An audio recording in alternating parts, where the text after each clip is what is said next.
Nerul sector 27 मधील lotus तलाव सध्या धोक्यात आहे।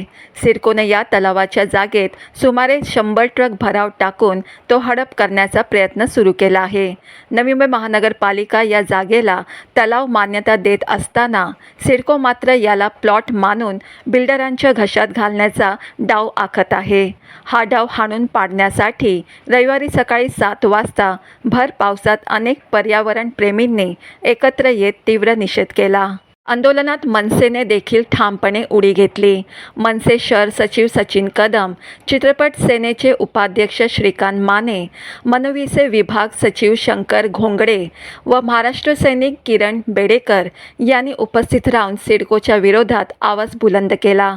तलावाच्या रक्षणासाठी ही लढाई अधिक तीव्र करण्याचा निर्धार यावेळी व्यक्त करण्यात आला। मनसेचे शहर अध्यक्ष गजानन काळे यांनी या प्रकरणाची गंभीर दखल घेत सिडकोने भराव पूर्णपणे काढून टाकेपर्यंत संघर्ष सुरूच ठेवण्याचे आदेश पदाधिकाऱ्यांना दिले आहेत।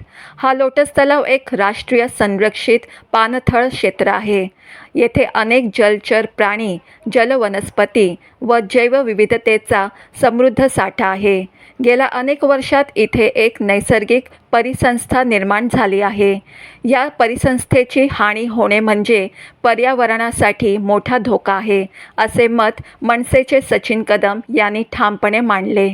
निसर्ग रक्षणासाठी सुरू असलेली ही लढाई केवळ तलावासाठी नव्हे तर भावी पिढ्यांच्या हक्कासाठी देखील अत्यंत महत्त्वाची आहे आणि म्हणूनच सिडकोच्या या कृतीला आळा घालणे ही सगळ्यांचीच जबाबदारी बनली आहे।